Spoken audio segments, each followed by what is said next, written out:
Right, okay guys, welcome to, I was going to say a long awaited, but maybe it is for Chris and I, but yeah, it's a video we've not done any for about, I don't know, a couple of months, Chris, maybe about 6 weeks, it's something been like about that. 2 months, yeah. Yeah, just kind of real life got in the way. So this is Chris's, or Lukozer and Mamemeister's Christmas special. You can see the title, it's called Mamemeister and Lukozer's Humbug Christmas Special.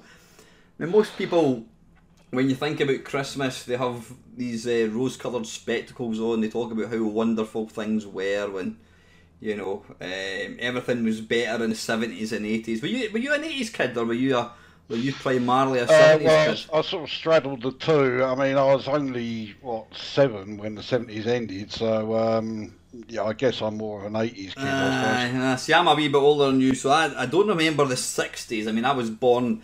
I do remember when... what do you call it? Slade came out, with whatever it was called. I wish that comes out every year. Everyone remembers that monstrosity. But I remember my granny buying it. So yeah, my memories of Christmas was started in the 70s, and obviously they kind of grew. So yeah, like I says, yeah, Christmas. What are your memories of Christmas? Were they all fond, or was there any real? Was Christmas really as good as people make out to be, or was it shit? Like when you actually look back at some sitcoms, you thought they were great, and you look back like the Generation Game and Doctor Who. Maybe we're starting to step on some geeky toes here. Oh dear, yes you are, because I'm a big Doctor Who fan. So yeah. But you remember things. Oh, it was fantastic. And then you revisit it now and you go, it was actually crap. So what's your overriding memories of the sort of the early Christmases? Were they wonderful, or were they in fact shit? They really were a bit of a mixed bag. The whole problem was that I mean, we're talking like when I was about 7, 8, 9. Initially, all the build up, and then the day came along, and okay, yeah, when you're a kid, when you're a youngster, opening presents and that, yeah, fantastic, you know. The rest of the day, though, it was, well, there's fuck all on telly worth watching, and and then you got to go and visit the relatives. There may be 1 or 2 relatives you want to see, and the rest of them you think, oh no. That's the thing, though. That's the thing. But nowadays, when your kids or whatever, they get their iPad or they get their new phone, they'll go up to their room, they'll just sit and use it. When we were kids, you got your presents, and what we got compared to what they get now was nothing. But then yeah, you weren't even allowed to bloody play with your presents, because your granny who came over, she always smelled, you know what I mean, she always stunk, and you had to give her a kiss, and you weren't allowed to play your presents, and you had to sit with your granny, your grandpa. Part of it I didn't mind, because even when I was like 18, 19, 20, and I had my mates phoning me up and saying, oh, you want to go down the pub, because some of the pubs would open up for Christmas Day and that. Because I had done it like all my life up to that point, even though I then had the chance to actually get out and whatever, I wouldn't. So it always stayed as right, Christmas Day I stayed in with the family. Yeah, I was the same. Always enjoy it, You're so I guess I was almost a bit of a masochist as far as that goes. I was exactly the same. Yeah, your great auntie you hadn't seen for 2 years, she would come across, and I mean, what's one of the overriding memories I have of Christmas was from the olden days. Was, I mean, when did you think as we all know, Christmas now starts in the middle of September. Yeah. When did Christmas really? Well, I'm not going to ask you. I'm going to tell you what I think. Christmas to me started when Blue Peter lit the first candle. Do you remember that? Oh, the Advent Crown. Yes. There was the four candles. And we're not talking about the Touroni sketch here. The 4 candles. No, that's right. Yeah, I remember that thing. I always remembered, even at the time, I thought, well, what happens when that thing catches fire? Because it looked like it was a disaster just waiting to happen, that thing. I think, didn't they they were going to show people how to make it, and then I think somebody said to them, "No, don't. The last thing we want are a load of kids making this thing and burning their houses down." I can just imagine all these kids being traumatised seeing Leslie Judd or Valerie Singleton's hair going on fire, right? But down here in Southend, there was the Keddies Gala evening. Now, if anyone from Southend is watching this, they, especially if they're our age, they'll recognise that straight away. And Kenny? It was like a department store in the high street. And during the build-up to Christmas, they would have the Keddies Gala evening. It started about 7 o'clock or whatever, and it went on for about 2-3 hours or something. And it was like quite a big event, and all the shops around, you know, throughout the high street would open up for it as well. And for me, that was always when Christmas started. Unfortunately, Keddies closed down in, I think it was about 96, 97. And yeah, it's never been the same since. Mind you, I haven't been the same since either. So. And what was it? What was involved in it? Was it like shows and that kind of Yeah, stuff? I mean, it was basically a big time bloody consumer event. You know, it was like, oh, everyone come here and spend your money. It was almost like a forerunner to Black Friday, I suppose. The socialist in me probably wouldn't think too much of it nowadays, but. I can tell you now, the single most popular thing about it was the fact that they would do. They had like a catwalk where the models showing off, you know, like various outfits in the lingerie section. So of course, the whole place was, you know, that whole area absolutely packed, full of dads who had been dragged there, you know, and didn't want to be there, but suddenly they were interested, you know. All these So it was crammed. You could not fucking get in there at all. teenage boys and dads. Oh yeah, there were plenty of those there. Yeah, that was basically the entire audience. You know, every teenage boy and dad in Southend, they were in that room. And was it outside or inside? Oh no, that was inside. Yeah, Oh, right, so you couldn't. It was a big old building. You know, it's yeah, I think it was like 4 floors, including the basement. So yeah, it was a big old department store. We had wasn't it wasn't anywhere near as glamorous as that, but there was a department store called Goldberg's, which was, I don't know if it was a Scottish thing, and it was a massive you know, chain, whatever it was, and they used to have this. Again, it was what I remember as a kid. They had this big massive Christmas display and had animals and all this, and that's when Christmas started for us. Goldberg's, like Santa's grotto. Aye, kind of. But it was all. I don't even know if they were moving. I don't think it was. I think it was. I mean, we're talking about the early 70s.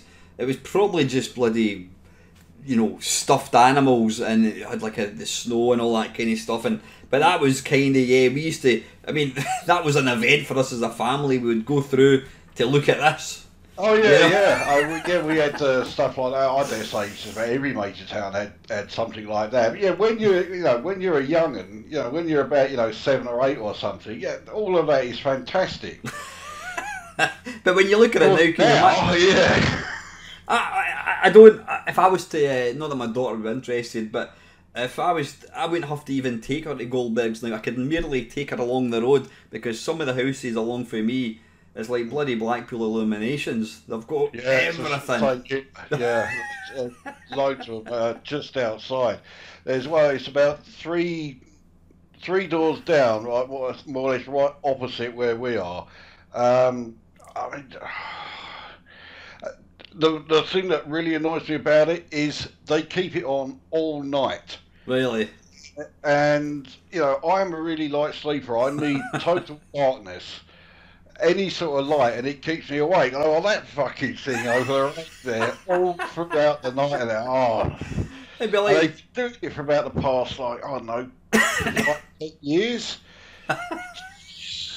It'd be like sleeping next to a bloody lighthouse. You just get in the middle of the night. Well, it would be no different to that. You know, it's God, no. I think you should just get a big amplifier and put it out the window and start playing a bit of Metallica or something 24/7 just to piss them off. I've got stuff far better than Metallica to play for such events. You know. Yeah, I got. Yeah, when it comes to Christmas music, none of mine really sort of spreads the joy of Christmas, shall we say. Not when you have, the likes of Impaled Nazarene and Rotting Christ, everything bouncing out. It's Christmas doesn't really enter their subjects very often. What about Christmas songs back in the 70s and 80s? I mean, it was. That always sticks in my head about most of them is that they all sounded identical. I mean, you'd have Slade, which you mentioned. I mean, that bloody thing. Then, of course, you had Roy Wood, and a lot of times you think, well, these two songs sort of sound like they were written by the same person, about 5 minutes apart. They sound just more or less exactly the same as each other. And then you get fucking Wombling Merry Christmas, which that's one we heard for a while. What would you say? I mean, let's think of the. You've got Shakin' Stevens, Merry Christmas Everybody. You've got Mistletoe and Wine. We have the one that I really do despise more than any other. Mariah Carey. Yeah. So that is, if anyone's watching, that should be the reaction of all of you as soon as I mention Mariah Carey. You just want to punch her in the face. Yeah. You do. I think sorry. That is all she's good for. I wouldn't want to hit a woman ever, but I just want to punch her in the face. She's just like obnoxious. Aye. And another one that I really despise was it by Elton John, Step Into Christmas or something?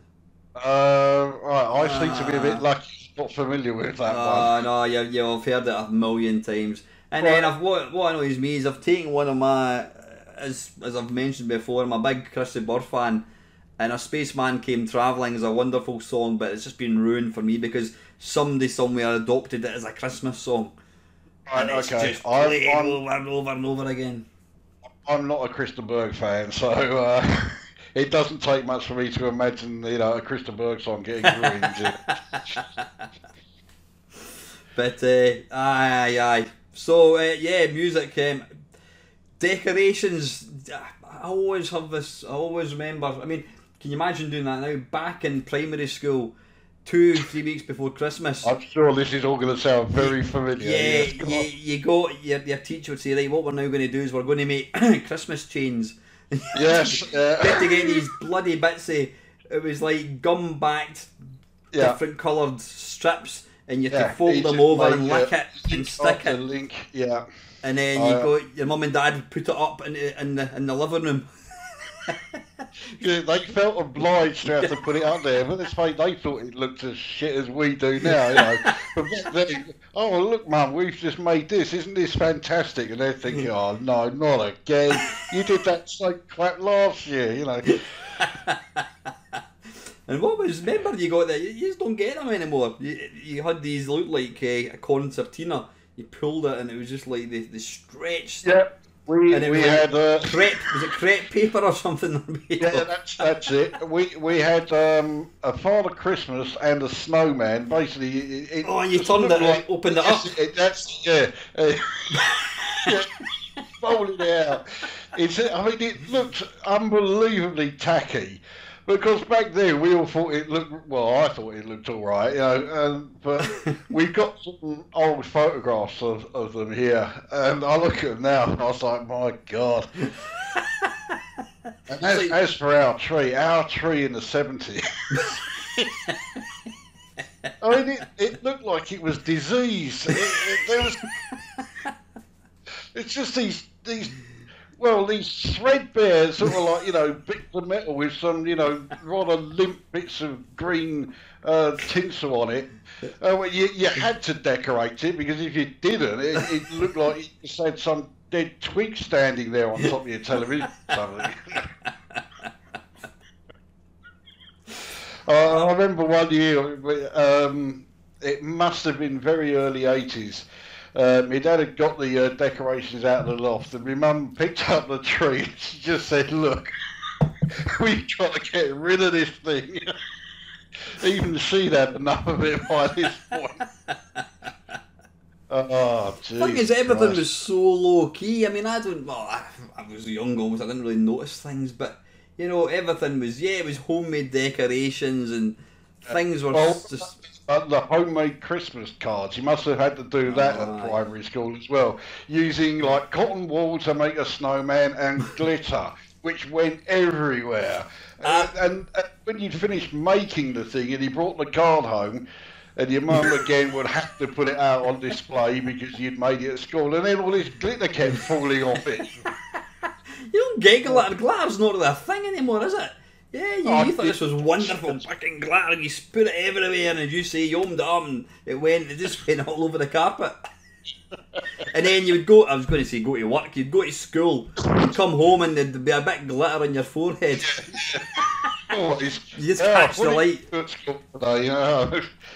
Guess what? Yeah, we made cards out of glitter. Oh, really? I remember making, just what you're talking about, I remember making this snow scene, and it was like a piece of card, and I shit you not, I think it was polyfiller, and that was the snow, and then it had these two cotton wool balls with like little fuzzy felt eyes, wee googly eyes, and it was a snow scene, and I took it home, and this fucking polyfiller was going all over the carpet.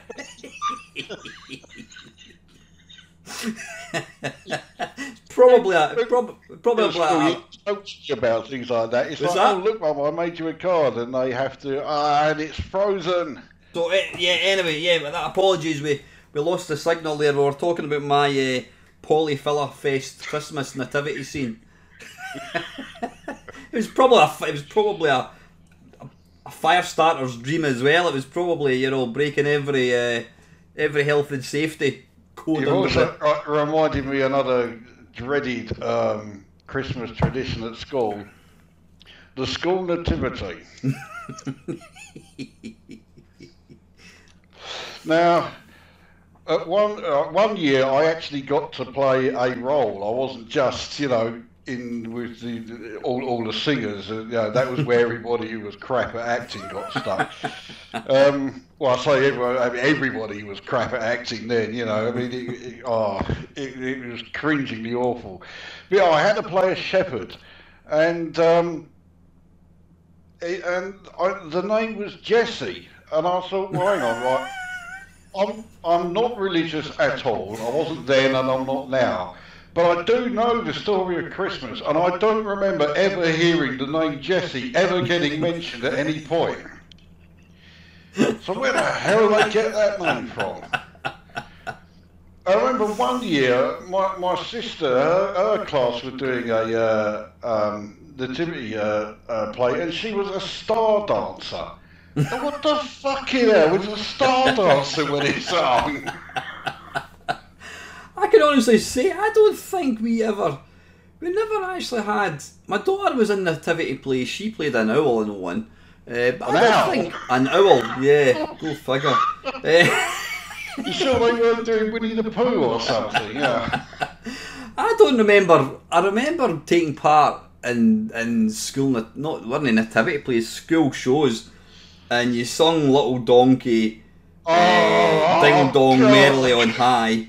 And something. Test that song. You fucking donkey.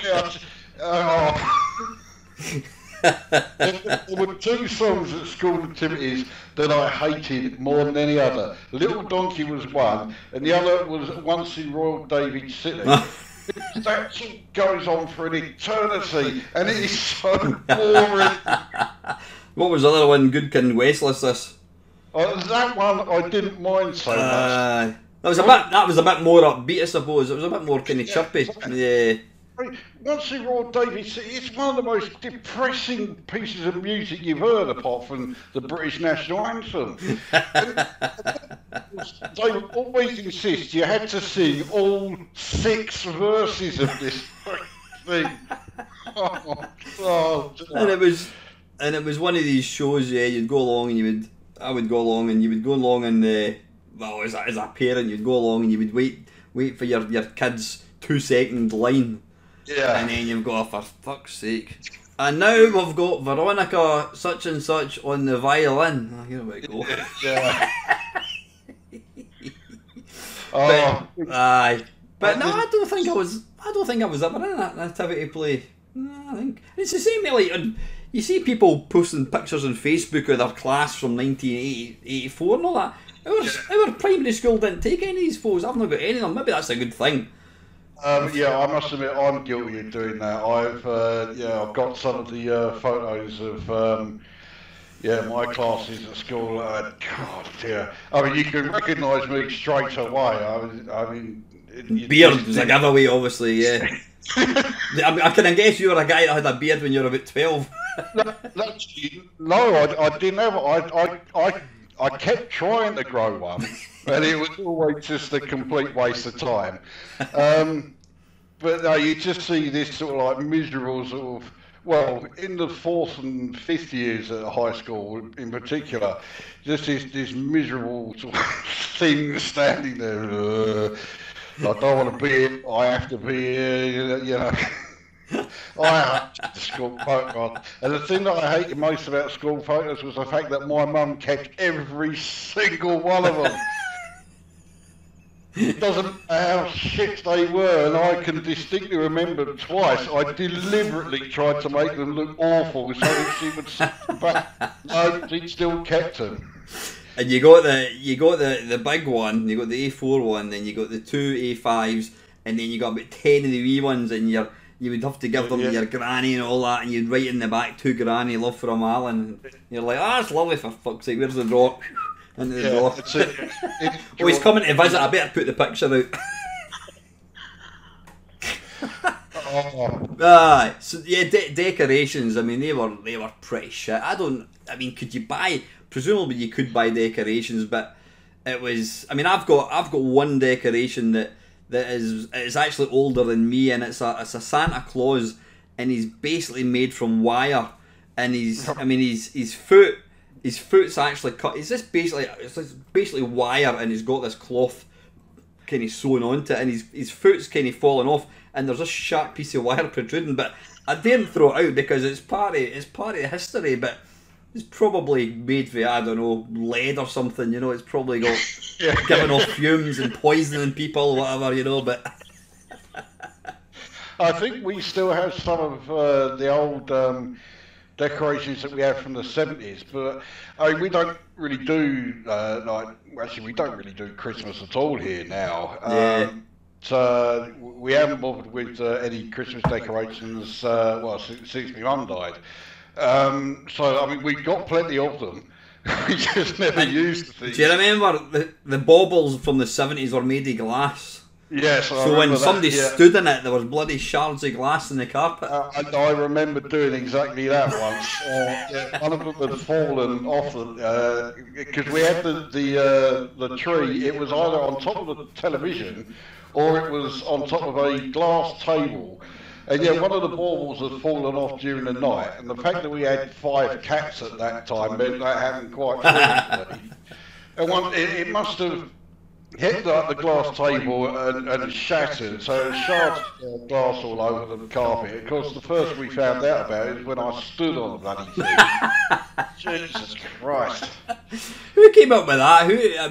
Was there not any health and safety regulations back in the 70s, or did people just quite simply... In the 70s, you know, the health and safety regulations were, did it kill you? No, therefore it's fine. You know, that was it.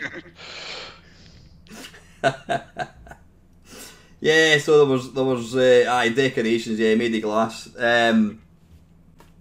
Christmas presents. What did you have? Did you have fond memories of Christmas presents, or did you? What was your worst Christmas present?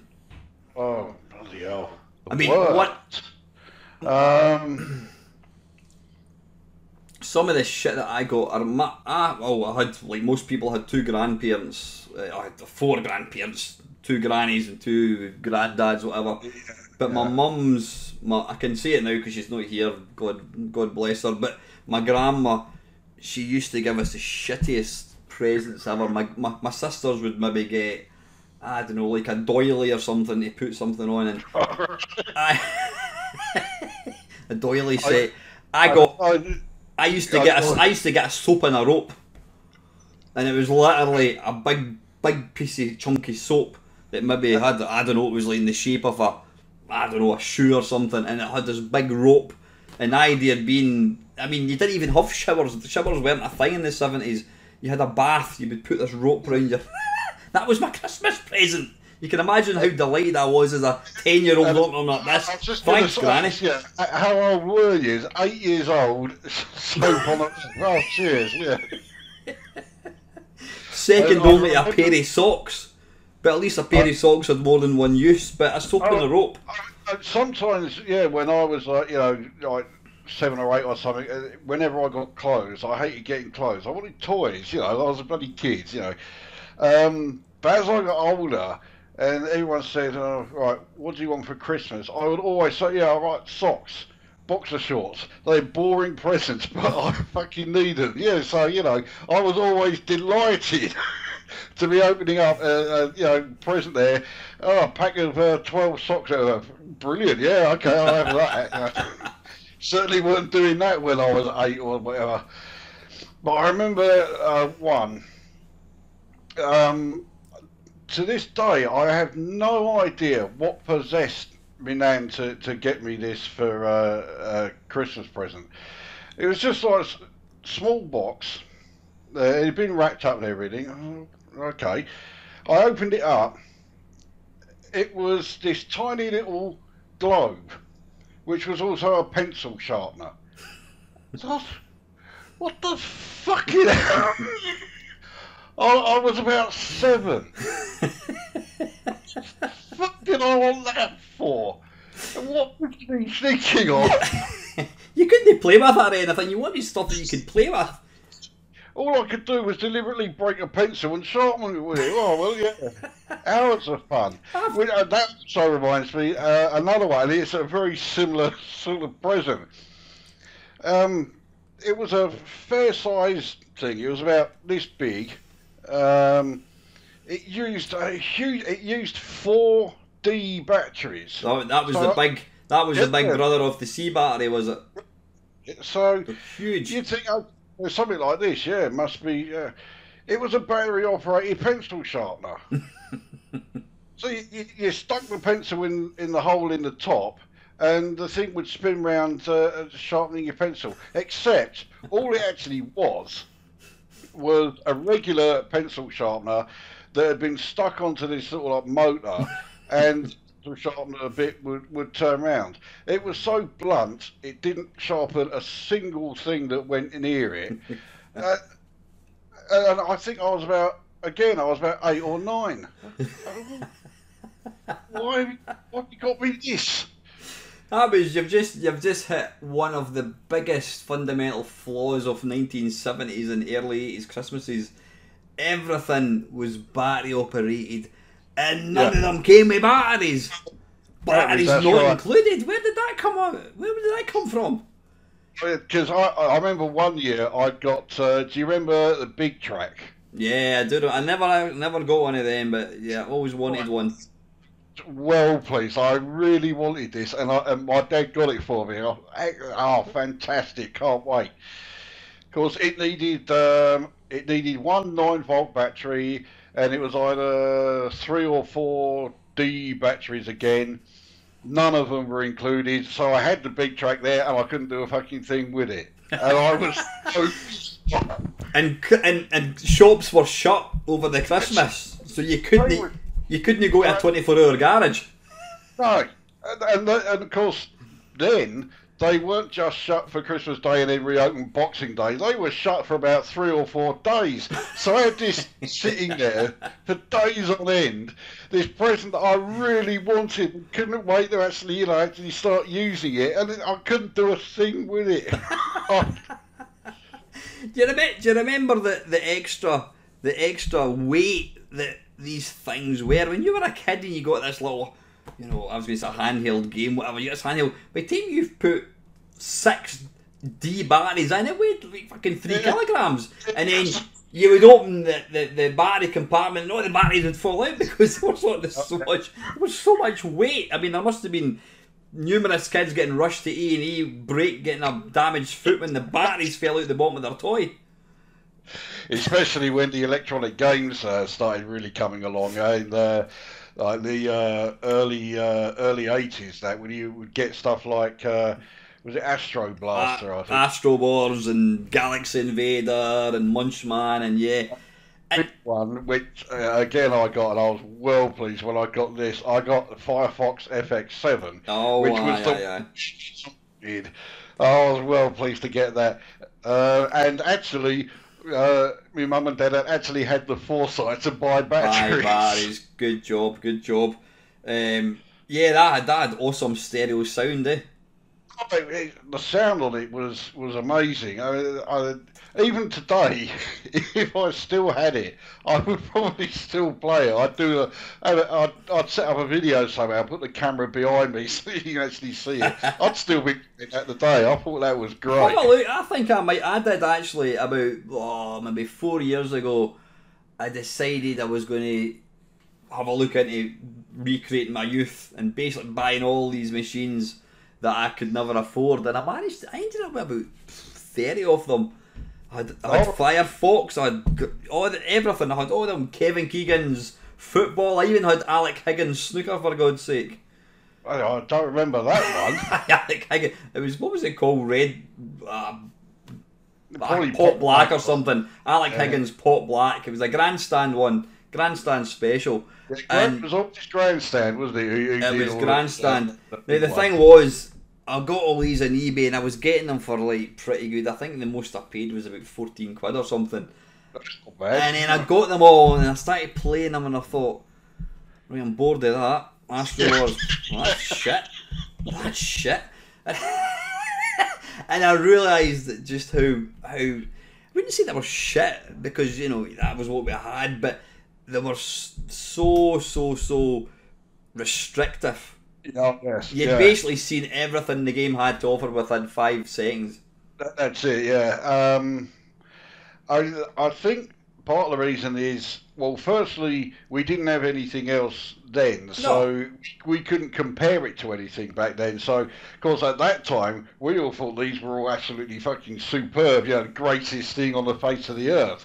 And yeah, now that we're used to, you know, well, you could even say after the likes of the Commodore 64 came along, these things suddenly just all got like... Well, you've got something like that will play an arcade game. Yeah, exactly. Plus it'll play Atari games. I mean, just give me 2 seconds. Where is it? There we go. This was my this isn't the actual one because I rebought it. This was the very first LCD game. I wanted Astro Wars. My mum and dad got me that. I remember that. And it's shit. A friend of mine had that. Well, there was one time... 2 stories I'll tell you about that. One time I was having a go on it, and of course everyone thought it was great back then. So was that this one? People watching me having this go, and I was playing it for ages, and I must have clocked the score. Because back then we were all too stupid to realise that you had clocked the score. So I lost or your last life, whatever, and it came up with a score 10. I was like, what? So I played it all that time, and I only scored. Of course, it was 110. Well, you know, we were all too fucking fit to realise that. And then later on, for reasons that I never fully understood, he decided to open it up, and he took out the plastic sheet that's over the front of the screen, so that the lights actually look like, I don't know, it was meant to be like Space Invaders or something, wasn't it? So what you could then see were all the red LEDs being lit up and that, and somehow he thought that made it look better. I'll try and... Well, there you go, I don't know if you can... Yeah, that's it, yes. I remember that only too well. See, back in the day, we thought that was absolutely fucking superb. You know what, I'll disagree with you. I tried like so hard to try and think that this is Space Invaders, but when you can only move 4 spaces, and you just literally, you can just close your eyes and go, oh, I've beaten the game. It's so... This was the second one that I got. I only got a battery in it. This one used the dreaded 9 volt, which even back in the 70s was ridiculously expensive. Yeah, and always leaked, I remember. Aye, as well. And the thing is, the problem is as well is the little bit there is, it's like, you know, it's like a Rottweiler getting a hold of your leg. Once that's clicked into place, it does not want to let it go, and you ended up tearing the wire trying to get the bloody battery out. Yeah. But this one here, this was made by Bandai, and this was called Champion Racer. Now that was actually quite a good game. I don't recognise that one. If you remember, basically you move left and right. You move left and right, and cars come down the screen. And if you press up, on that made the car move further up the top of the screen, which increased the speed, but obviously you had less time to react. So is it LEDs? Yeah. I've not got the batteries in this one, but that was actually quite good. It's not. Do you remember Demon Driver? I had, that was another one I had. It was actually mechanical. Yeah, that's it. I remember seeing it in the Argos catalogue or something and thinking, oh, that looks great. And then a school friend of mine got it for Christmas, and I remember having a go of it, and I was like, yeah, this isn't that fucking great after all, is it?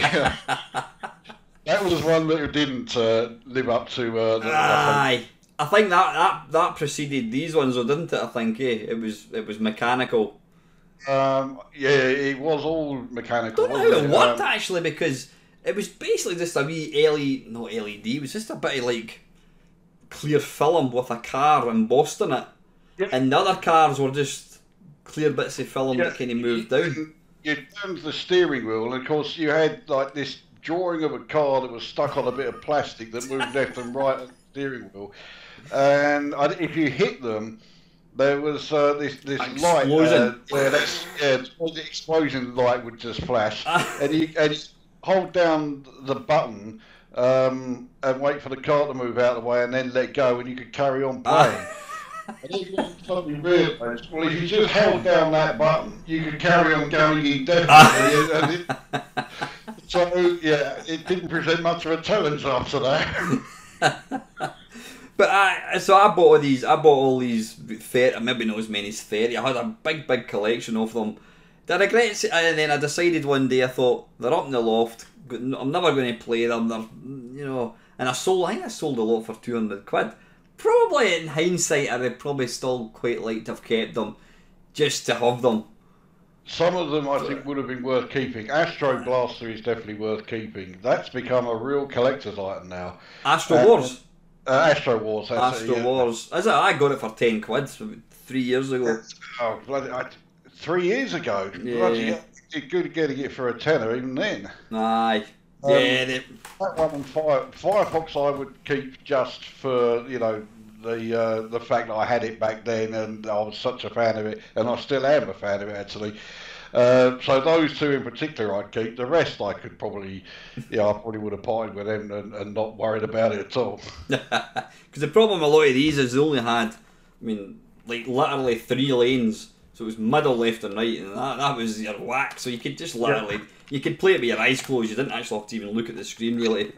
But that was what we had, Next time you moan about paying 99 pence for a Call of Duty on your smartphone. That's what we had to play, mechanical things with pictures of cars. I'd pay either. They were about 25 quid a pop. They were extortionate. And you used to go into... Did you have John Menzies down in England? Yeah, we had one of those. Yeah. Aye, basically W.H. Smith. You went into John Menzies and you just had this big wall of these. Yeah. And down the bottom were all the real shitty ones like that.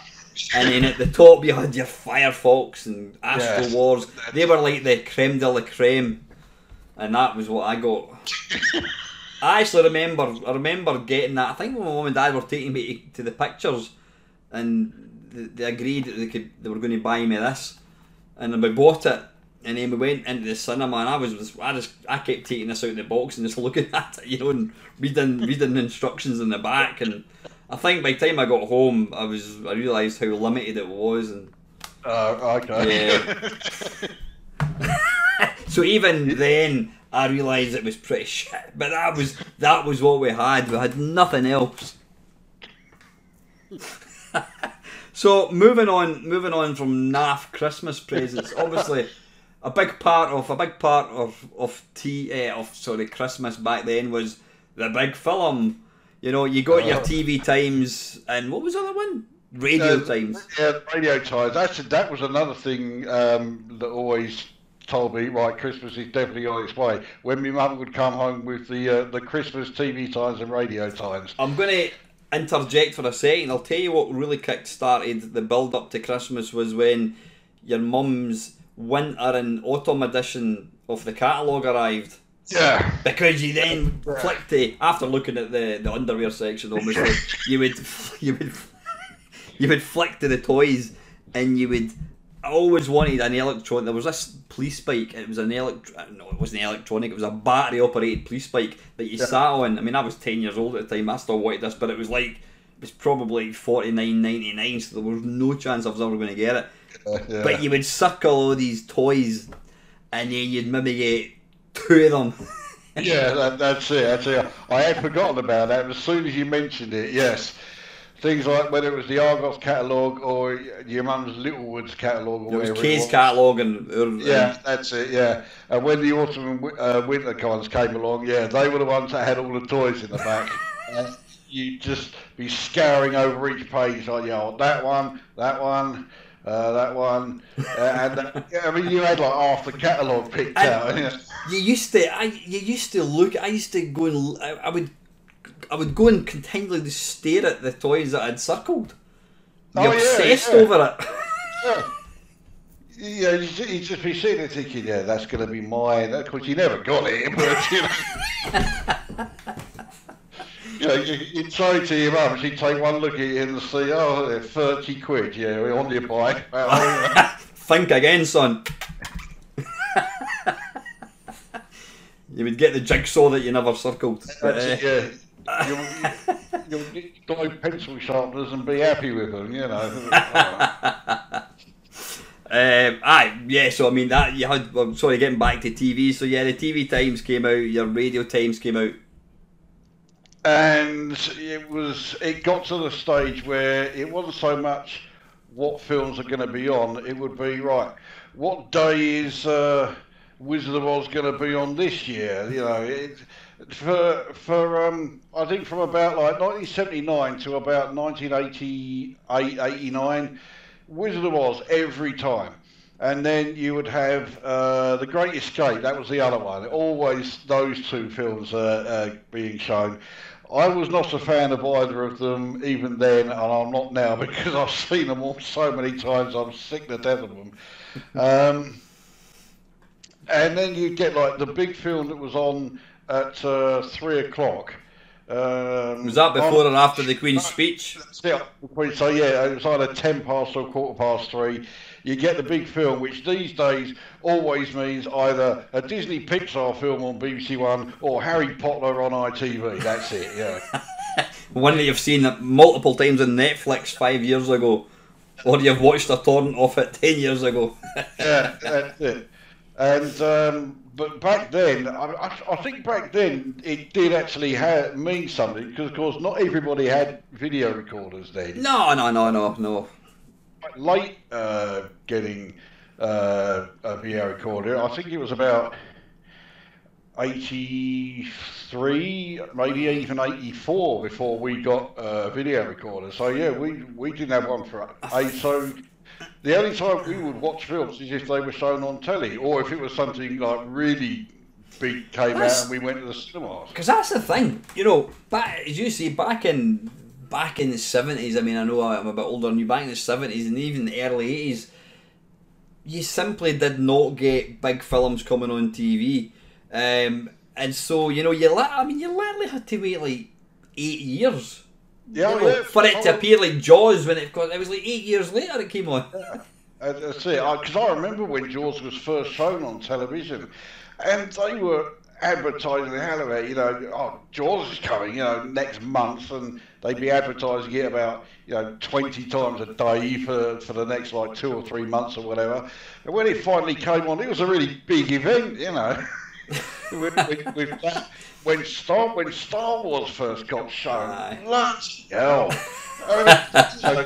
You'd think it was, the television equivalent of the Holy Grail, the fact that somebody had come along and actually able to show this thing. Well, that's the thing. That was before videotapes came along. So the only chance you got to see a film was you went to the pictures, or you waited for it to come on TV. Yeah. That was it. Stayed, left the cinema. You never saw it again for, about 5-6 years. You had to wait for it to appear on television. It was the only other way of seeing it. Maybe my memory is a bit foggy. Was the Towering Inferno and the Poseidon Adventure not two Christmas classics? Because they were constantly on. Adventure, definitely, yeah. I remember that constantly being on.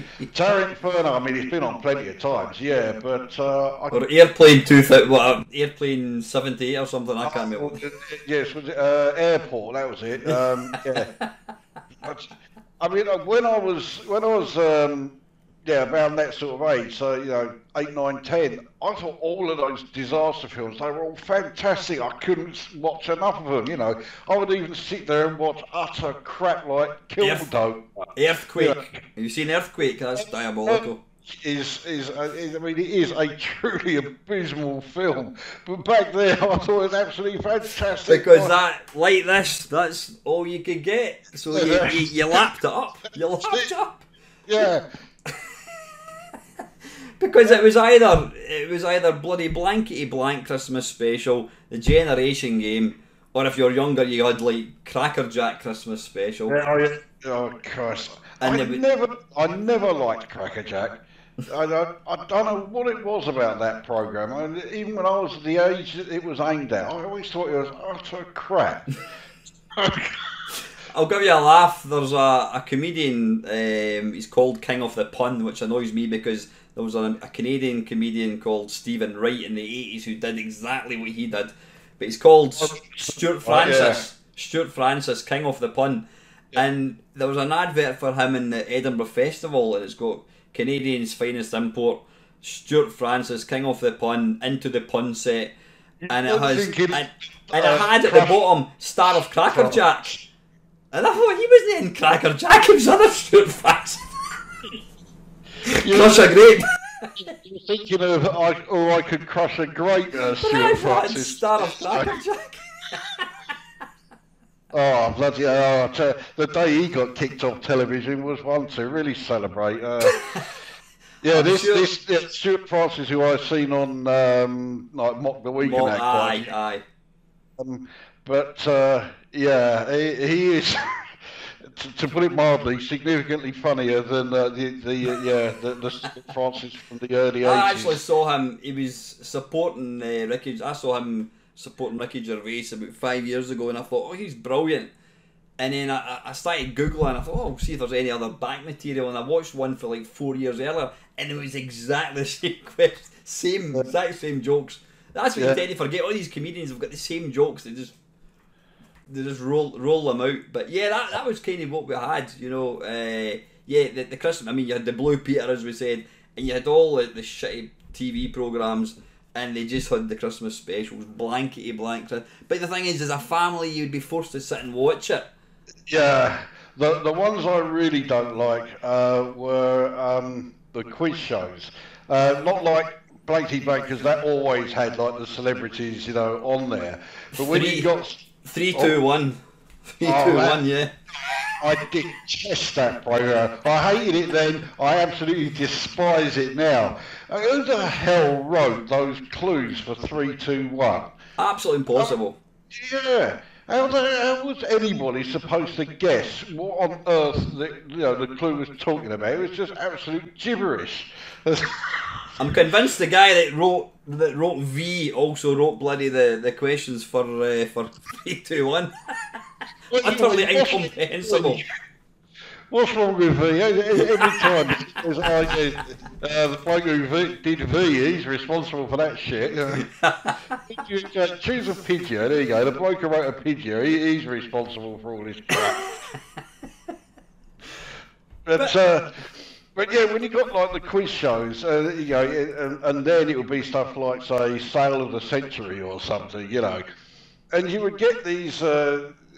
Well, half the time it was you were lucky if you even recognised these celebrities, and then you know the questions would be so moronically easy. It'd be like, oh, today's subject is what you did just yesterday.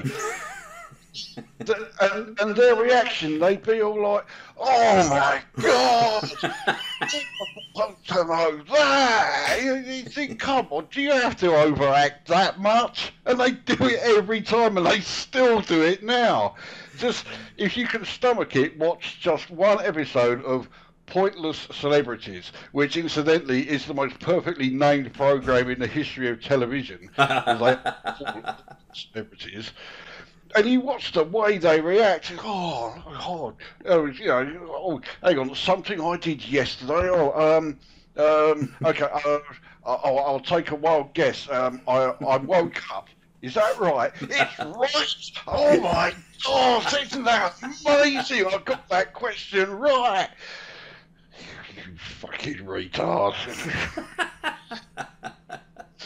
Yeah, you got me on a real subject there. Yeah. I mean, what were some of the diabolical quizzes? Yeah, you had Mr. and Mrs., which was with Derek Beatty. Derek Beatty, is he still alive? No, I think he died a few years ago. Derek Beatty, yeah. They brought that back recently, and it was just as shit then as it was then. But it's shit now as it was back then. You had. One of my pet hates, and it was massive in the 90s, early 90s, was Bloody Noel's Christmas Party. Oh man, the Christmas special. Even back then, in fact, even when he was doing Swap Shop on the Saturday mornings, I couldn't stand the bloke. He's a cunt, let's be honest. That was on, I'd be watching Tiswas on ITV. That was much better. That was just organised chaos program. That was good, yeah. But yeah, anything that had Noel Edmonds in, I mean, it just got Noel's house party and all that. That was barrel scraping television at its worst. Because it's responsible for Mr. Blobby, which of course then there was the Mr. Blobby single. We're going back to the music one here, and that was the Christmas #1. Did that not famously keep some other song off #1 or something? I'm sure I've heard that. Something like that, I can't remember.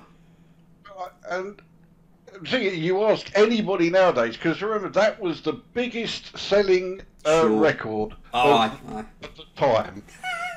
Anybody, did you buy that record? Oh no, I wouldn't go near buying that. You know, nobody will actually admit they bought it. Well, plenty of people clearly did. 200,000 people, can't be wrong. So no one will ever admit it. You know who was the producer of that record? Simon Cowell. Is it really? You're right, actually. The man who lectures us about, you know, what makes good music is the man responsible for the Mr. Blobby. Mr. Blobby. Says it all. Okay. It says it all, mate, doesn't it? But, so that was the thing. That was why Christmas was naff in the 70s, you know, we were forced to... You had no choice at all. It was the same repetition. You might, depending on what the film was, you might have got a decent film, but it was just all... I term it, you know, Saturday night crap TV.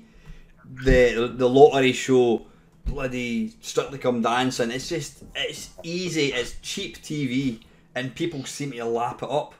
Mm. And then they put a Christmas hat on Les Dawson and they call it the Christmas special. Yeah, there you go. Yes. So it was exactly the same thing as every other year, except, oh, yeah, he's now wearing a Santa hat. Or instead of having regular contestants, we've now got celebrities who will overact like Christ knows what. I mean, just nothing to do with the Christmas one. When you think about how gullible us kids were back then, on Swap Shop and Tiz was, I think it was Swap Shop actually, where they would actually, and I could never understand how they could do this, where the contestant would control a computer game using the voice. Oh yes, yes. And I didn't know that there was a guy you were trying to react to. Yeah, so it was, that's it. So he had someone on the phone saying, "Right, move left, left, left, fire." You know. I firmly believed that it was voice activated. This thing's actually, you know, it can understand what he's saying and do it.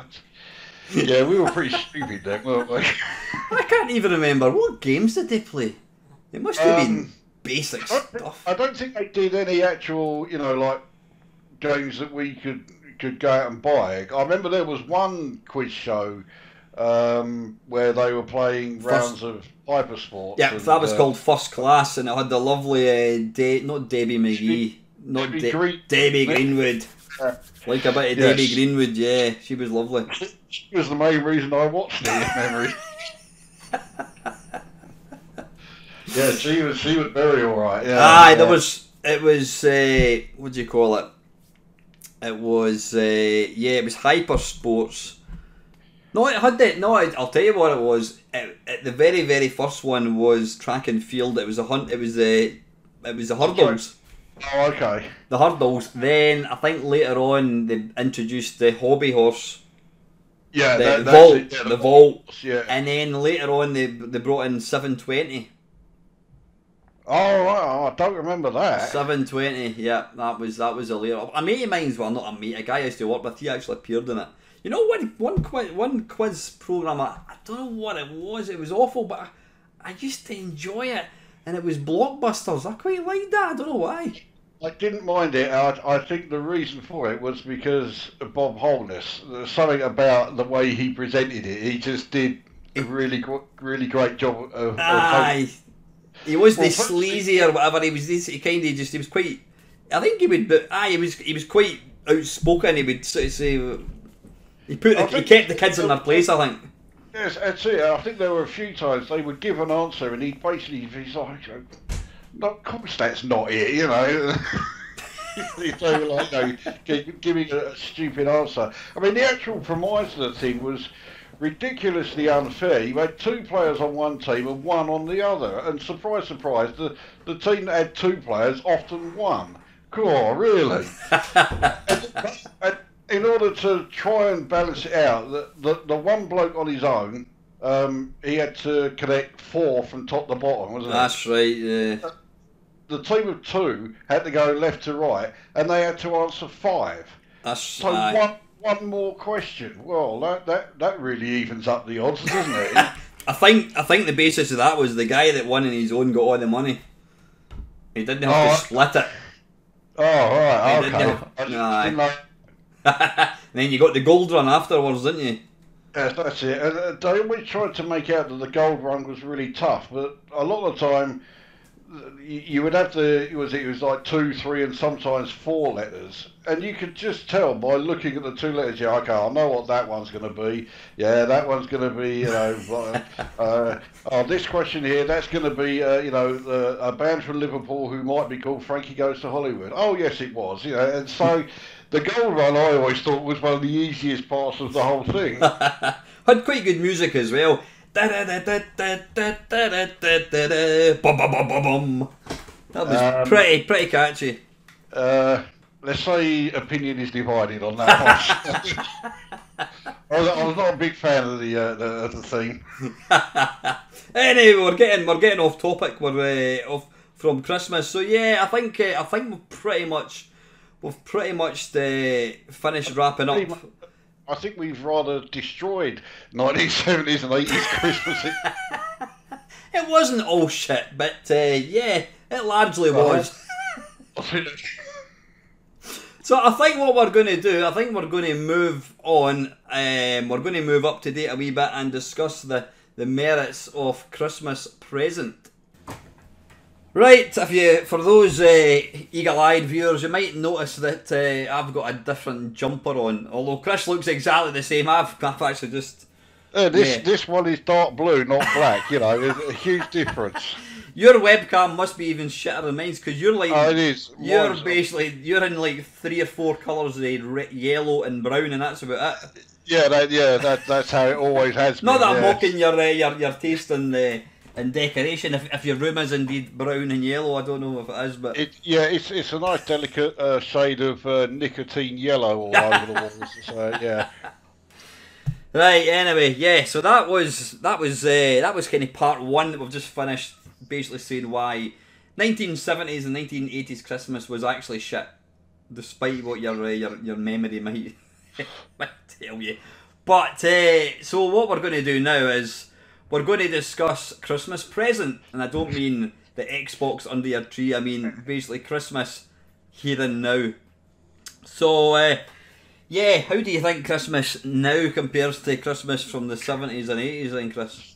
Fuck yeah. And when you consider that we spent the best part of 2 hours going on about how shite Christmas in the 70s and 80s was, compared to now, it was an absolute fucking paradise. Christmas now, it's fucking hell on earth for the most part. I think what we'll do is, I mean, we could probably, I've got a wee list of sort of things that I want to talk about. I think we could probably... yeah, I think what we'll do it in some sort of a semblance of order. The first one I want to think about is, and it's an old, stock phrase, but Christmas. I wouldn't say Christmas gets earlier every year. What I do know is people post on Facebook earlier every year saying how fucking Christmas gets earlier every year. Yeah, I mean, it does. Well, I've got people on my Facebook. I'm not exaggerating one bit. I can't even remember if I mentioned this last time, but if I'm not, or if I have, I'm going to mention it again. I have people on my Facebook who are genuinely posting Christmas posts, and it's fucking March or April. So, yeah, when you get that sort of bullshit. But, yeah, it really starts in earnest around September. Well, I would probably disagree with that. Well, where do you start? I mean, I love summertime. I love the summer. You get long days and you can get out and about and do that shit. And then once it starts to get slightly dark, you always get that infuriating picture of, I can't even remember his name, the guy that's an elf. And it will say 27 Fridays until Christmas. Yeah. And you're like, ram it, get it up you. Yeah. Every time I see that, I know the picture you are talking about. It's not Tim Allen, isn't it? It's one of those arseholes. Yeah. I'm not a fan of him. Yeah. Every time I see that photo, I just have this overwhelming desire to go and find the person who posted it and punch him in the face. Aye. It's kick him in the bollocks for me if you get him. Aye. Oh, okay, yeah, I'll make sure of that, yeah. It does. I mean, it's... I think when you're... Christmas is for kids, there's no question of it. It was a wonderful time when you're a kid. But for me personally, when you're in a job and it can be quite stressful, I can't even begin to think about Christmas until about 3-4 days before it. Because I've just, how as a working adult, how can I possibly get excited about something that's going to maybe a month away, 2 months away, when you know the amount of shit that you've got to go through, and it's it's not, how can you get excited about something that's 2 months away? Yeah, and the thing that I find really difficult to stomach is the fact that the people who are posting all this bullshit on Facebook are also working adults. I mean, like some of them I know work in nursing. Well, I mean, you're doing, 12-hour shifts every day, 6 days a week. How the fuck can you possibly have time to be then banging on about Christmas all year long? But they still do it. I just don't get the mentality of these people. But then some of these people are also, they routinely bang on about Harry Potter. These people are 48 years old. What is wrong with them? That's a question that can never be answered. I mean, there's. I know, my mate Lawn Boys Post Dave, he loves Christmas, and you know what? Absolutely, fair play to anybody that enjoys Christmas. I'm a bit of maybe slightly cynical because my parents have both passed away, and so I think that kind of part of it, and it's no secret that me and my ex split up. Coming up for almost 2 years, and last year until about a week before, I was facing the prospect of being in the house myself on Christmas Day.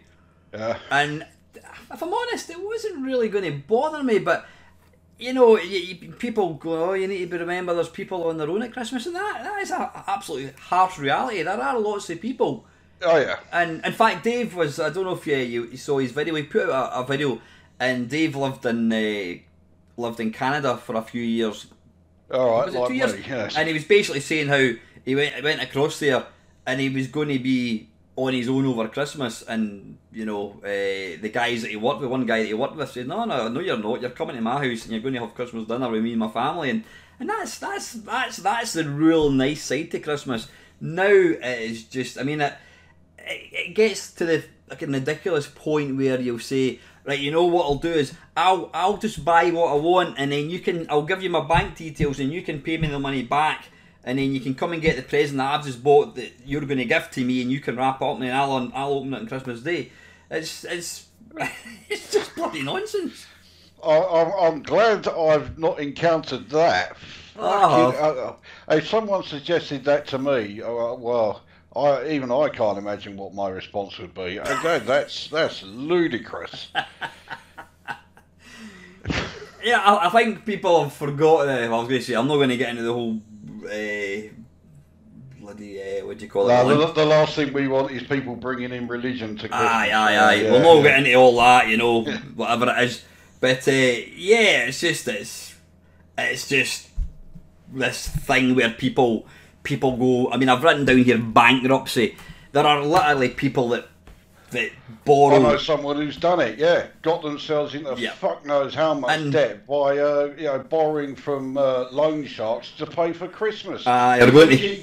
Hang on, how important is this fucking thing that you're prepared to put yourself in debt for the next year just to pay for one day? That's all it is. Aye, and that's. I mean, somebody was talking about. I mean, one of the things I put down here: panic buying.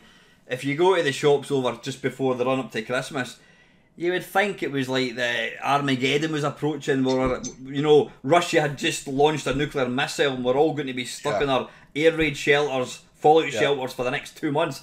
Buy everything. Buy 10 tins of Spam, 15 bottles of milk, and bloody 10 loaves of bread. The shops don't even shut on Christmas Day, for God's sake. They're opening Christmas Day. You can go down to the service station, the BP service station, and buy food on Christmas Day. I've been noticing that just buying, like general shopping for the week or whatever, for the last 2 or 3 weeks. Everything's all sold out. You're just going down the road, oh, right, I'll have a loaf of bread. Oh, we're sold out. Someone came in and bought like 3 loaves. How much bread do these people eat?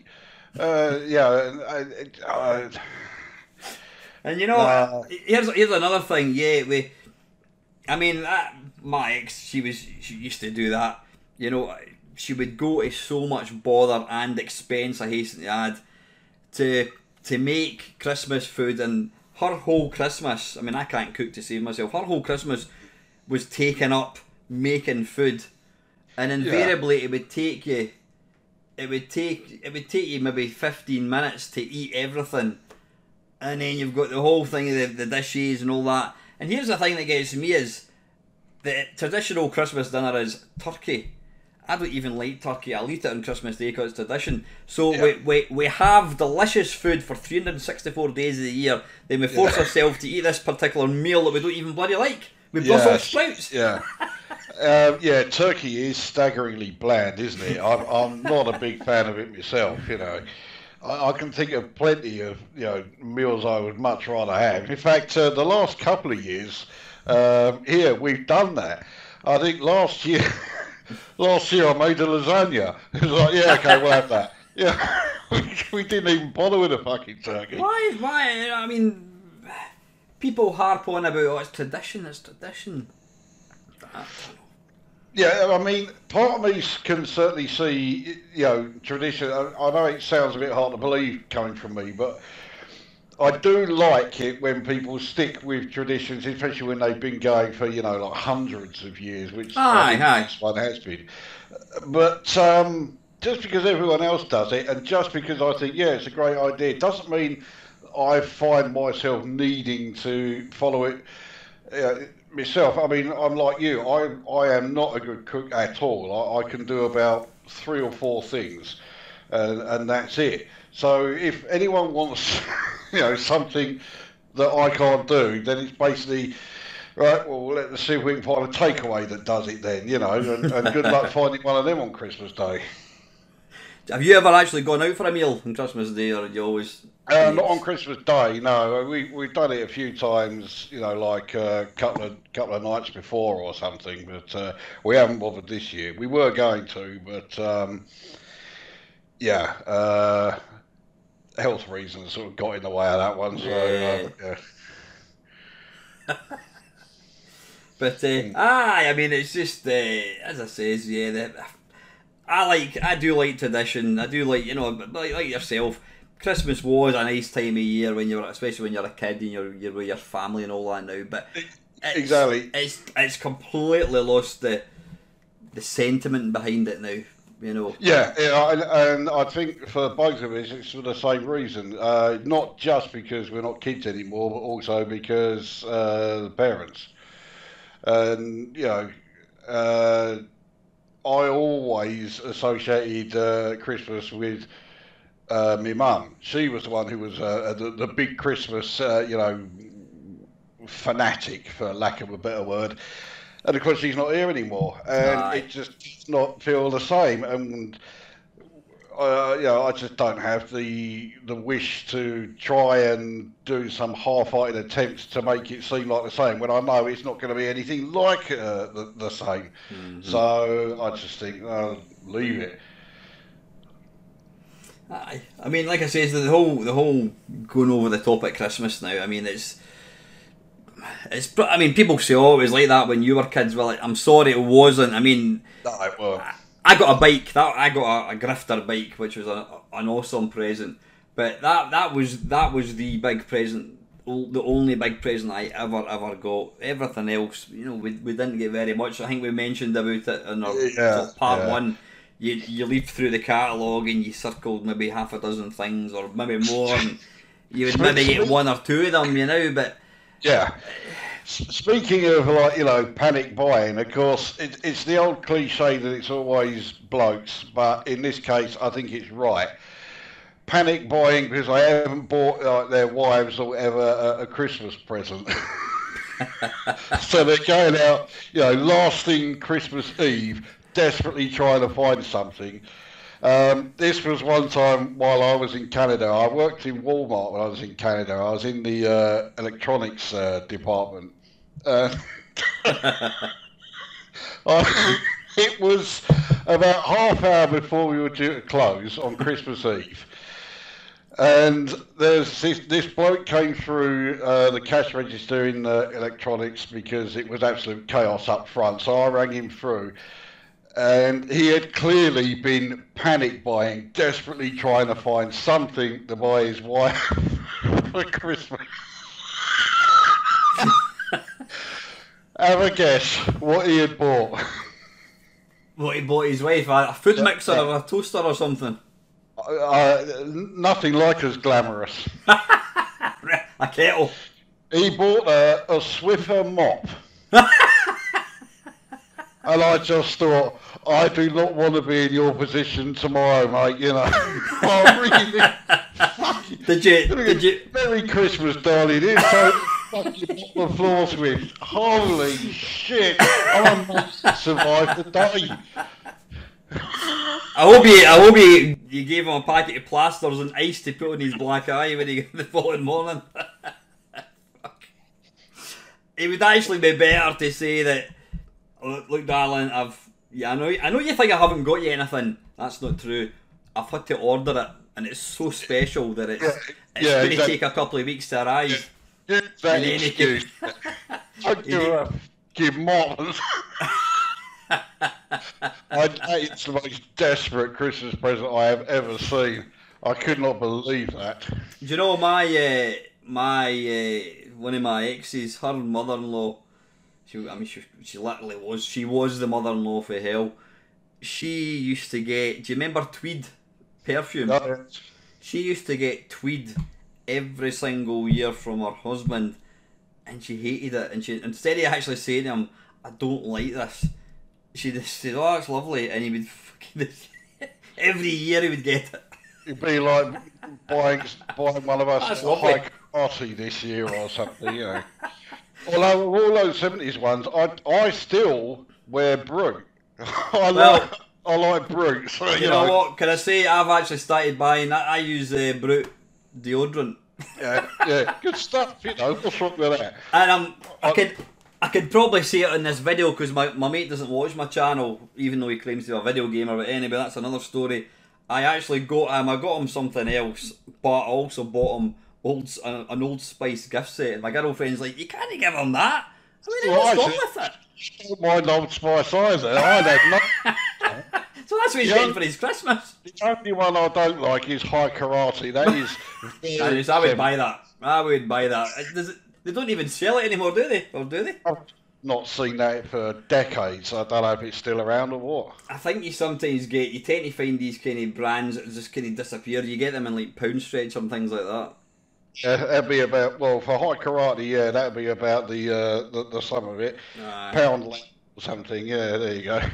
So, just talking about kind of shit presents, was there a particular present that you've had which you're just like, oh, for fuck's sake, really?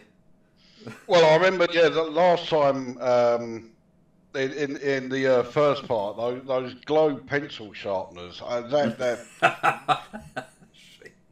what the fucking hell were you thinking of? You know, I didn't quite put it like that because I was only about 7 or something, but that was what was going through my head. I opened this thing and globe pencil sharpener.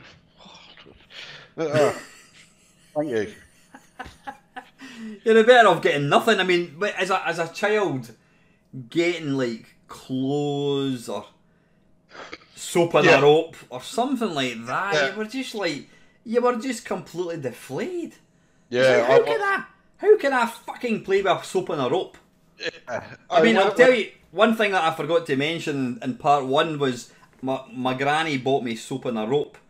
And I'd actually forgotten this. My sister told me a couple of years ago that I ended up hammering nails into the soap. And then it got flung in the bucket. Well, at least he provided you with some entertainment then. So it wasn't a completely useless present after all.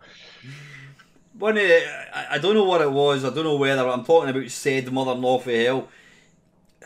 I don't know whether it's because it was a 90s thing or they didn't really know me, but the presents I used to get from her were like a box of holding DVDs.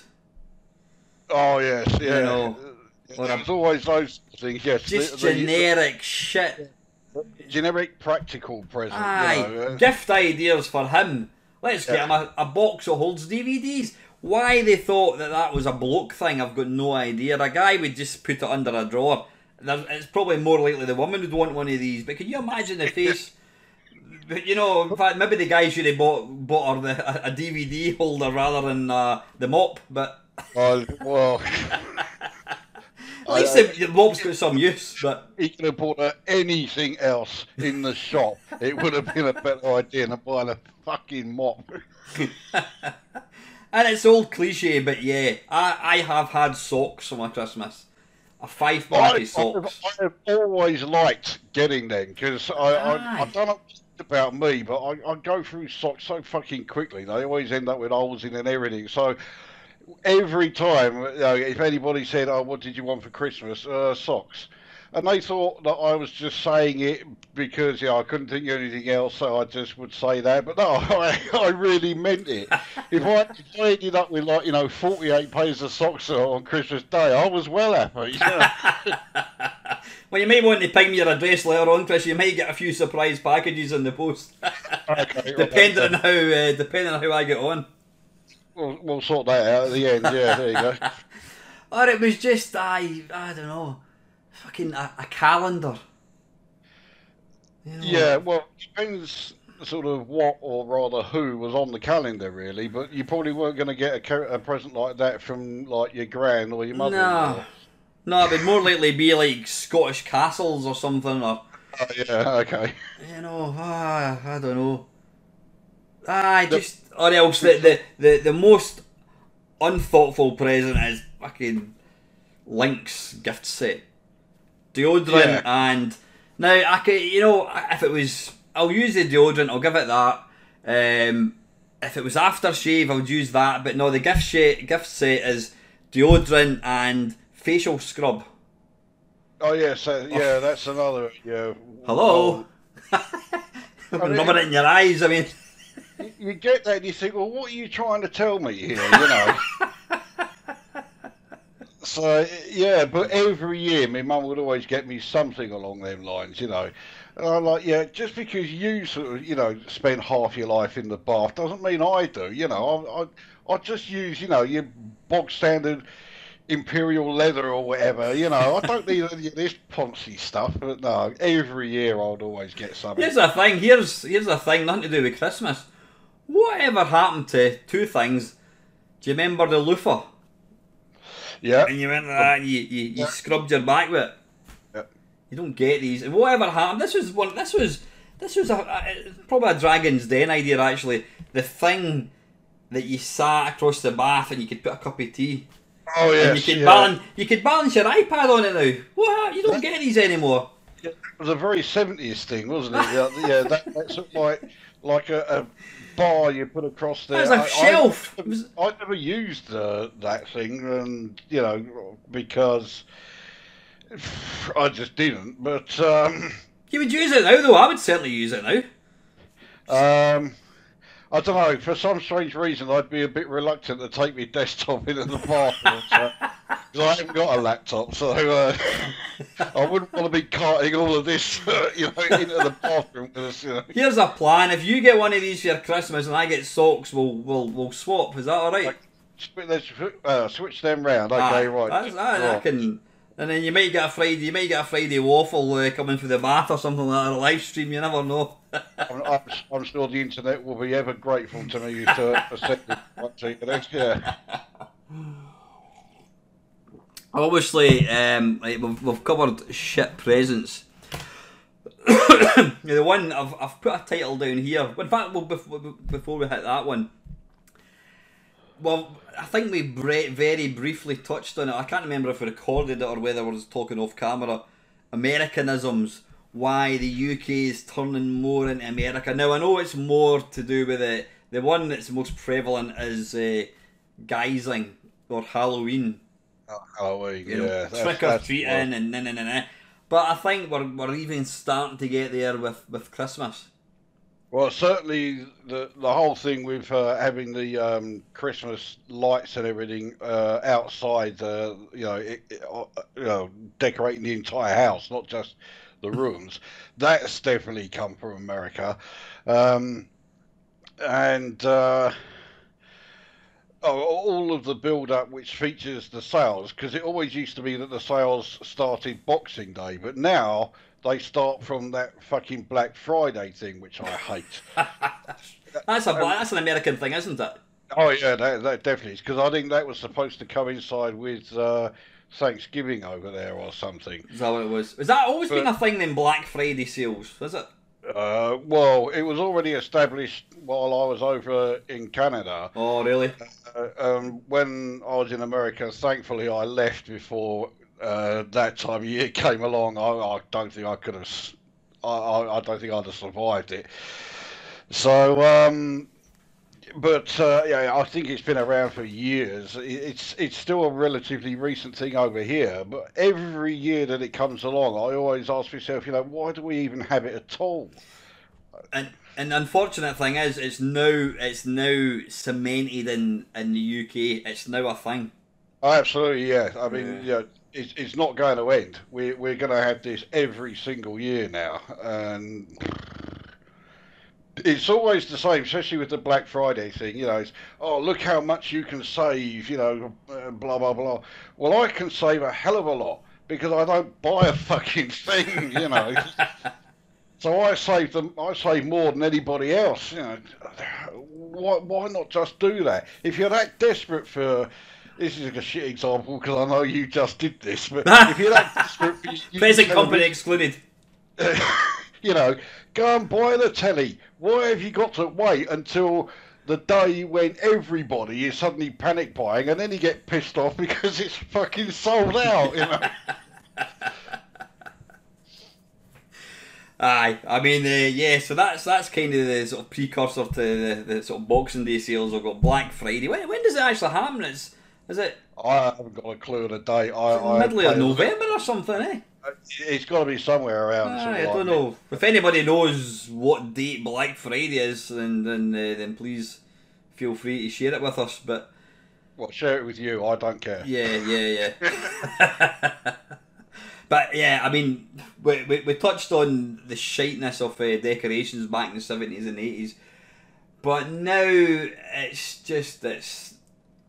it's now over the top. I mean, they don't look as cheap and tacky and nasty as they did in the 70s and 80s, but now they've gone to the other extreme where they're so fucking enormous. They're covering the whole outside of the house and all in the garden. Everything's all lit up and all this. Subtlety just goes completely out the window. And to be honest, I think it's worse now than it was back then. Aye. The thing is, you go up to the shops now and they just sell some of the Christmas presents. I mean, there was one.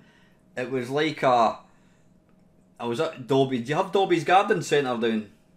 Dobby's. Not that I am aware of. It's a big garden. We've got plenty of garden centres around. It's a big garden centre, and I was there today actually, just buying a couple of bits and pieces, and they had this thing was like, imagine a greenhouse, an actual full size greenhouse, and inside it was a snowman and a Santa Claus, inflatable snowman, inflatable Santa Claus. I think the whole thing was inflatable, and inside it had these lights. And it had all this snow. It was like, imagine a massive, full-size fucking snow globe. And it was like playing jingle bells.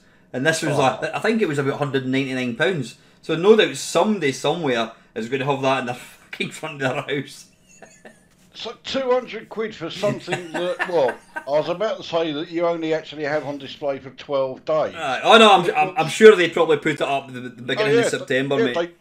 They decorations of that are going up mid-November around here, and they stay up until about the second or even third week of January. I can categorically say here and now, if I was to pay £200 for that decoration, I would have it up in the middle of fucking July. I would want to make maximum use of it.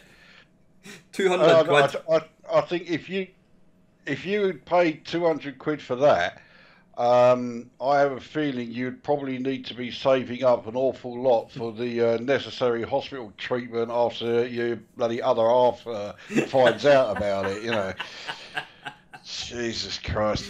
Oh, yeah, if I paid 200 quid for a Christmas decoration, I'd submit myself for a fucking lobotomy. I'd need one. I mean, you're getting... I was in the garage putting some diesel in the van, and you go into the garage, it's like the old joke with Aldi's. You go into Aldi's or Lidl to buy a bag of sugar and bread, you come out with a bag of sugar, you forgot the bread, you come out with an inflatable kayak, a 52-piece drill bit set, and a bloody angle grinder. And then you forgot the bread, shit. And garages are turning into that now. The garage, I was up there yesterday, whatever day it was, And one of the things they have the wee advert is you're putting your fuel in, you're looking at it, and you know, instant warm gloves or something, or a flashing light for the dog. And this one was selling a laser show for your house. You put it in the garden and it propels these Christmas decorations on the house. And you're getting that in a petrol station. Oh, can you imagine like the reaction back in like the 70s or 80s if, you know, your old man came back, you know, with all the Christmas presents. Oh, I've been Christmas shopping.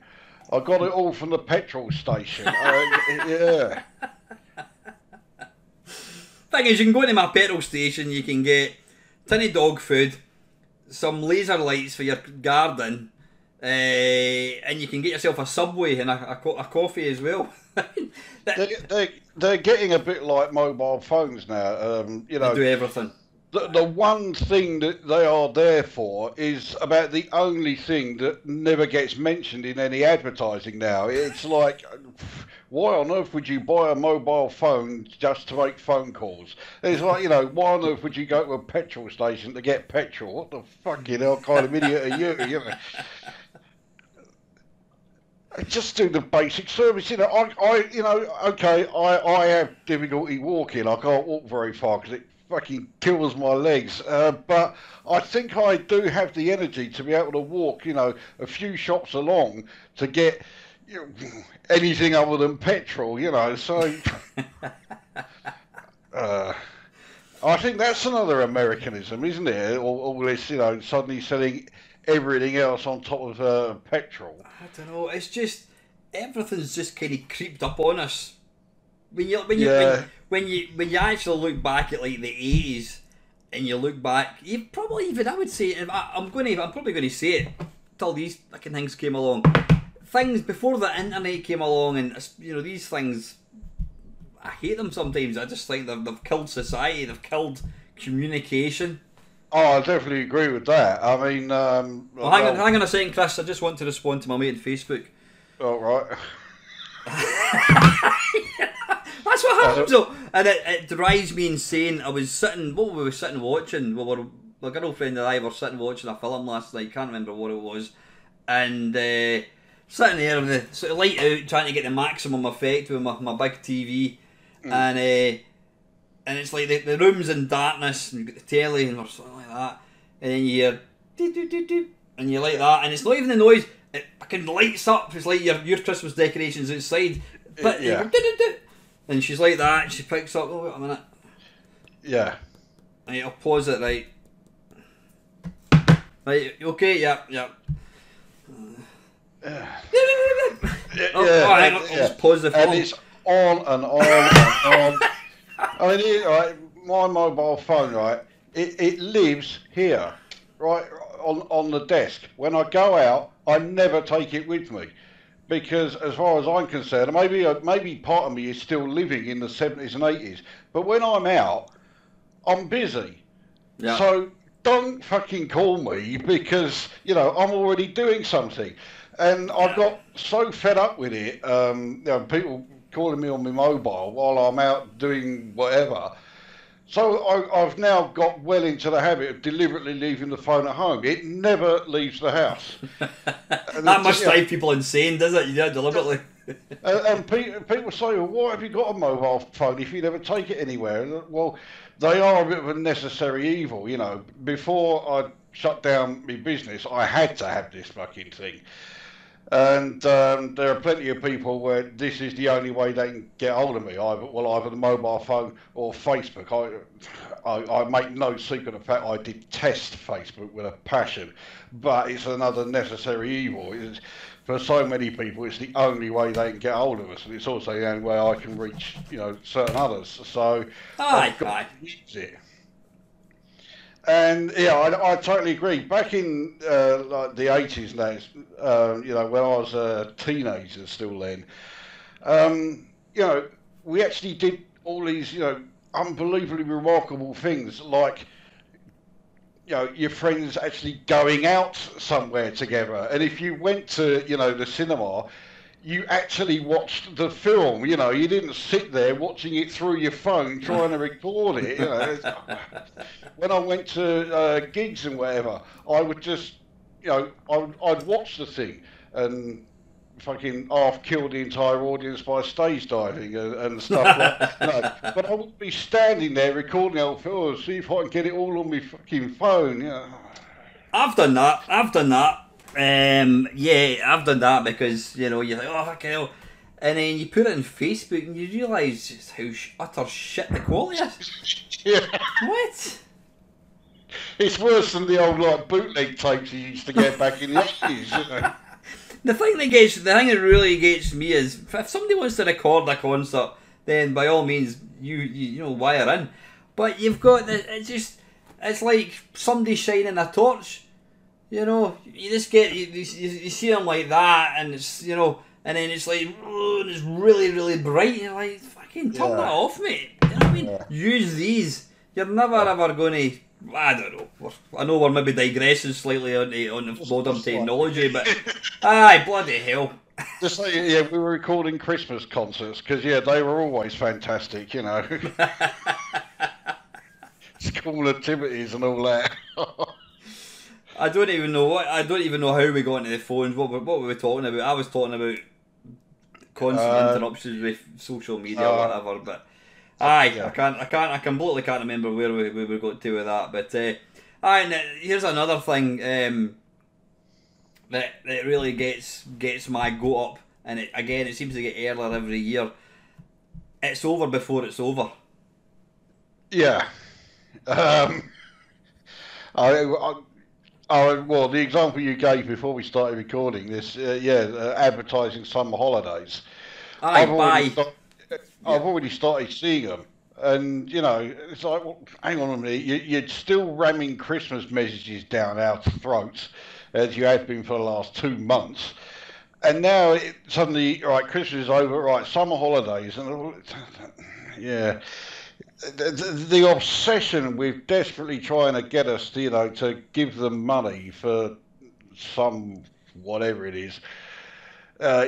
Things like that really do bring out the socialist in me. I'm all for, you watch some of the American films and your Home Alones, and they've got the perfect quintessential Christmas thing, and it would be wonderful if one day of the year, Christmas Eve, it snows, and that would be lovely, and there's carol singers. But the reality is nothing like that. I mean, I was up at the shop. I can live without the carol singers. I was up at the shops today, and I was coming out, and there was a mini roundabout, and you've literally got to just take your chance, because if you sat there, you would never get out. And so this car went round it, and I kind of pull out, and then I knew I was kind of jumping out a wee bit, and I'm pulling out very slow, and then this girl who was coming towards me, she's fucking tooting the horn. I turned round and she's going like that and me shouting, and I'm thinking, Merry Christmas to you, you know what I mean? Yeah. It's like jingle bollocks, people totally firing their AK fucks into me because I dare slow her up for 5 seconds, Yeah. Well, I mean, that's driving all over, that is. There are plenty of occasions when I am really glad that I don't have a driving licence, and every day that I'm out, I see plenty of examples, especially around here. I don't know about where you are, but in Southend here, if you see anybody in a Merc, don't go anywhere near them because they cannot fucking drive. They must have got their driving licence out of a Christmas cracker or something, keeping up the Christmas theme there, see. But it's no. Because I know the big joke online is always people in BMWs. Where in Southend, it's the Mercs. Just about every other car you see around here is a BMW. I mean, they are not exclusive at all now. They're as common as Ford Cortinas and Ford Escorts. Every drug dealer's got a BMW, yeah. But no, I mean, it's the whole Christmas sentiment is just gone. There is, that's it. Yeah, it is now just all about spend money, and that is it. What can I get? And I remember seeing a thing that was on. I can't remember what it was. It was on the internet, and some daft woman who was on benefits, she buys her kid 1,000 presents. Yeah. And she says that she loves Christmas and she wants to spoil them, and you just saw this Christmas tree in this massive mound of, and she's on bloody benefits. I mean, That's you know, it. and The first thing that is, you know, I'm thinking of is, you know, okay, I can't stand the DWP. I've had so many fucking run-ins with them, you know, and I'm expecting plenty more. But when I see something like that, then I think, yeah, that's the sort of person you should be stopping the benefits for. Not, you know, not somebody who has terminal cancer, but they actually lived longer than they thought, and you go and stop them. Stop these cunts who are buying, you know, thousands of fucking Christmas presents and can afford to do so on benefits. That's just absolutely insane. The thing is, you're not buying a kid. And I mean, mentioning benefits is irrelevant to the thing. The fact that anybody would spend so much money like that on a child. I think her kid was something, it was like I don't think it was even 10-year-old, you know? I mean, they don't appreciate it. Absolutely not. Right, apologies for the rather abrupt end to this video. Now, you wouldn't actually believe it, or maybe you would. If you've watched any of our other videos, you might well believe this. We actually recorded another part which ran on for about an hour. Now, unfortunately, we'd been messing about with the settings on my recording software, and what I didn't realise was basically we've put it to higher quality settings, which means it eats up so much more hard disk space. So about an hour into the second part, my computer came up with low memory or low disk storage space, so we stopped it and we restarted it. Now, unfortunately, that hour's worth of us talking nonsense, basically talking about Christmas games, etc., won't work. It's corrupted. I've tried to save it, it's just not happening at all. So I can only apologise for a slightly shortened version of this. Though saying that, you've still got about an hour and a half of us talking nonsense. So I do hope you enjoy it, and really just on behalf of Chris and myself, thank you very, very much for taking time to watch our videos. It's always really, really good fun making these. But as a little Christmas bonus, shall we say, because of basically the fuck up with the video, stand by for something extremely special. And then after that, what I've done is I've pinged on a Christmas Christmas quiz that I put together about 3 years ago. So there's a little Christmas bonus coming up now, and then there's the Christmas quiz, so stay to the very, very end.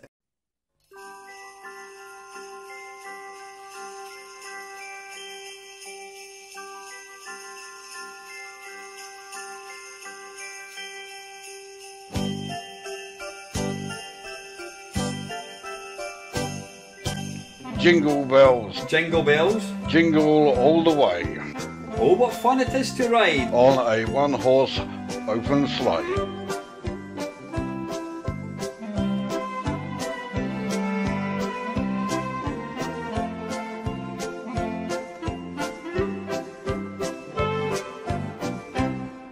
Jingle bells. Jingle bells.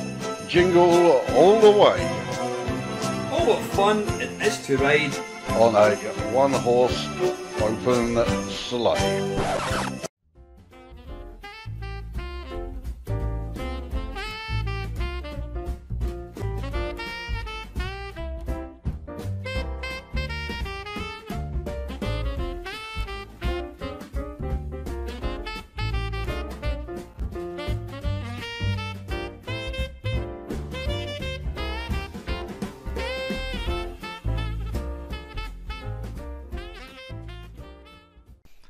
Yo ho ho ho ho!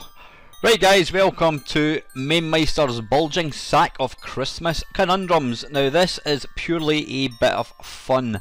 What I'm going to do is let you see and hear 50 things related to video games. Like I said, it's all for fun, there's no prizes, anything at all, and what I'll do is I'll put out the answers in a week's time. So like I say, it's purely a bit of fun.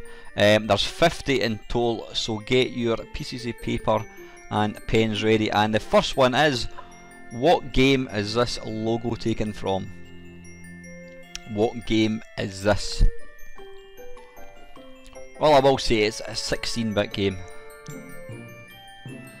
Okay, number 2. What iconic console is this a picture of? Now, some of these are piss easy, some of them not quite so, but I wanted to kind of get a balance so everybody can take part. So the next one, what game is this? It's on the Commodore 64, as if you haven't already guessed. So what game is that? Right, number 4. Again, what game is this?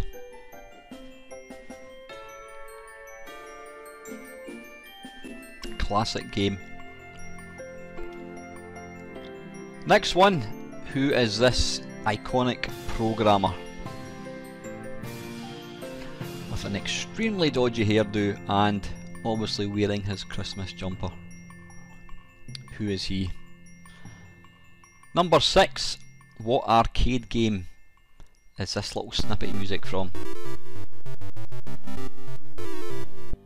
So what music was that game from? Number 7, this is an advert showing part of a famous 8-bit title. See if you can guess who it is. Right, next one is probably, I reckon, the most difficult one. What game is this? It's a screenshot on the Commodore 64, but can you name the game? That's number 8. Next one, number 9, again, it's quite a tough one if you don't know your arcade games. What game is this?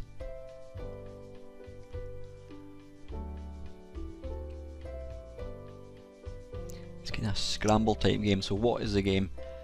Next one, and I apologise for the piss poor zooming in.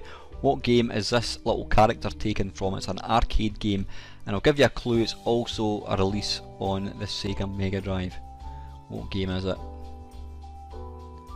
Number 11 is probably quite an easy one. What game is this? It's a game I always mean to play and I've never actually got around to playing it, but it's a very, very popular game in the system. Number 12 is Name the Programmer. Now, I'm not going to give you any more details other than he was part of a team that programmed a very, very iconic 8-bit title. Who is he? The other guy is probably more famous. Right, next one is Name the Tune, or name the game this tune's taken from.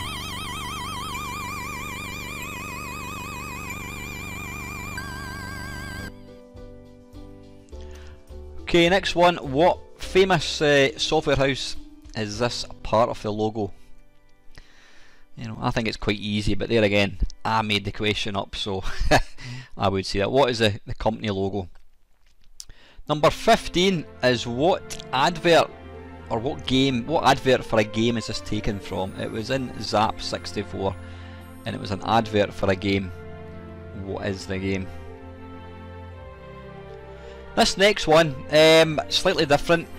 This is the NES game. Now, can anybody tell me the significance of this particular game? I'm sure Google will tell you. There's quite a bit of history behind that game. What is the significance of the game? Next one, again, it's a really piss poor zoomed in effort, but what game is this little bit graphic taken from? I think it's easy, but again, I pose the question. What is it's an arcade game, by the way. This next soundbite is taken from a famous C64 game. Medic! What is the sound effect, or what game is it taken from? Next one, this is quite a popular 8-bit game. What is the game? I can tell you what platform it's on, but I'm not going to tell you. Right, number 20, again, it's an iconic software house. What part of, this is a little snippet of a logo. What is the software house that little bit is taken from? Number 21 is an arcade game. I think it's quite easy. Name the game.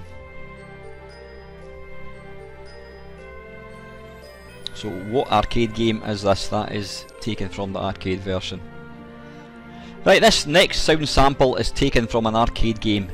Name it. Space Cadet. I hope you heard it. Next one is taken from it's an 8-bit game. What is the game? It was released on several 8-bit systems. What is the game? Number 24, name the game. A screenshot taken from it. What game is that? A very, very colourful game, considering what platform it was on. Number 25, once again, it's a small part of the title, or small part of the actual game. What game is it?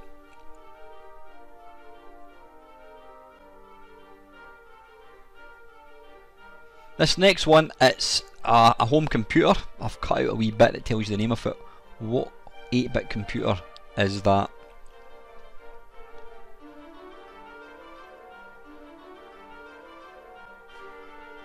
'27, he is a very, very famous programmer of a couple of particular games. Who is he?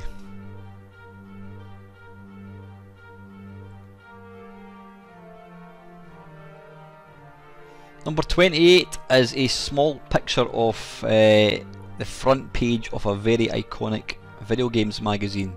What is it? I think that's dead easy.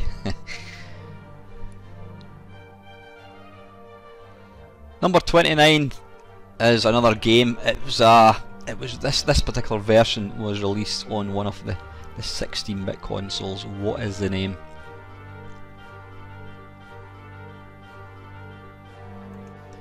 Next one is a little soundbite taken from a famous arcade game. What is it? What was the game? Next one is a little part taken from a very, very famous arcade game. Name the game. Right, number 32, it's a screenshot of a famous 8-bit game. What game is it?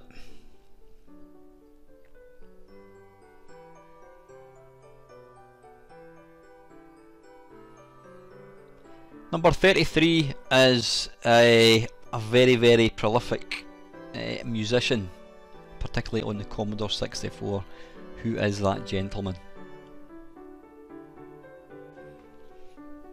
Right, this next one's a very short soundbite taken from a famous arcade game. What was the game? Next one is a little corner of an iconic 8-bit computer. Can you name what computer it is?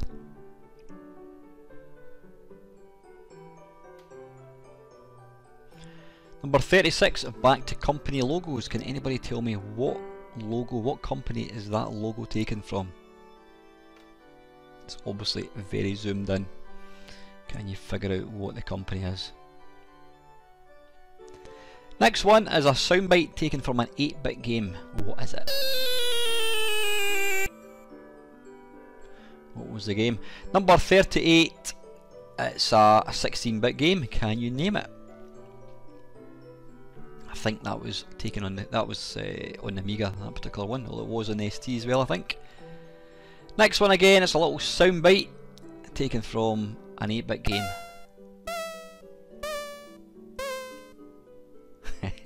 Can you name the game? Next one is very easy. Name the arcade game.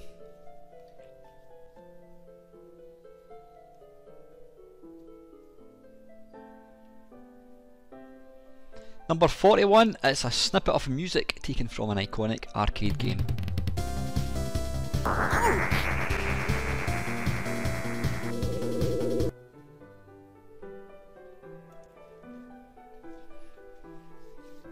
Right, number 42, name the game. It appears on quite a few different home consoles and computers. This next one is an arcade game. Name it. If you watch my videos, you should get that one quite easily. Right, this is a very, very iconic game. Wonderful game, considering. What is the game?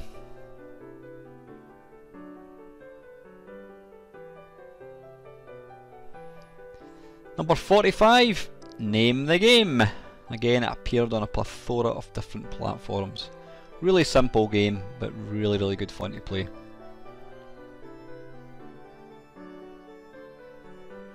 Number 46, this is a controller from a 1980s home console. Can you name the console that this controller's taken from?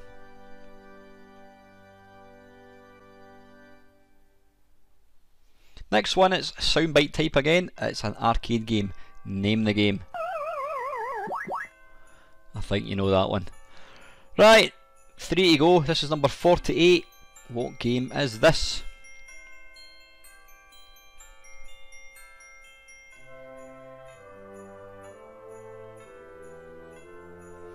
Number 49. Again, it's a zoomed in screenshot. What is the game?